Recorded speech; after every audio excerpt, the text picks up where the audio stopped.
So the next thing they're doing is the core web vitals, which are three like kind of mini ranking factors that are more or less like how fast the page loads and how quickly you can interact with it.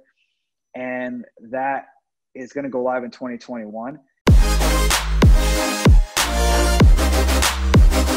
Yeah, I would say that the number one thing that's going to change is that Google is going to get even more invested into user experience stuff outside of the things they're already doing. For example, they have a new set of ranking factors that are going to go live in 2021 called Core Web Vitals.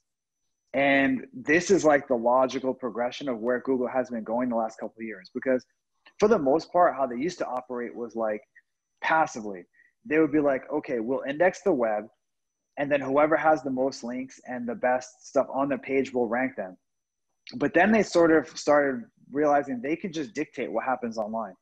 So for example, they gave sites that had that were SSL secured a boost in the rankings. And guess what happened? Millions of sites all of a sudden finally got around to doing it. They had an update for page speed that sites that were slow got a down ranking. Guess what happened? Everyone started improving the speed of their site.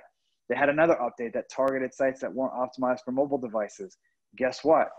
Every site started switching to mobile devices. So they're becoming like, they're dictating the next move that all millions of sites are going to take. And the reason for that is because from their point of view, they want to rank sites that give people a good user experience.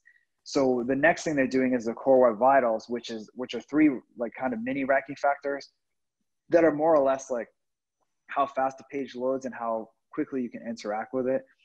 And that is going to go live in 2021. And I think that whole core web vitals brand will be multiple things in the future. It's only 3 now, but I could see it being 10 or even 20 things in the future, that whatever Google cooks up as important, they're going to put it under that umbrella, and then everyone's going to start doing it. But all of them will ultimately revolve around having a site that's like easy to read, easy to access, loads quickly, optimized for different devices. Like it's not anything crazy, but they're moving more towards that and away from some of the traditional stuff.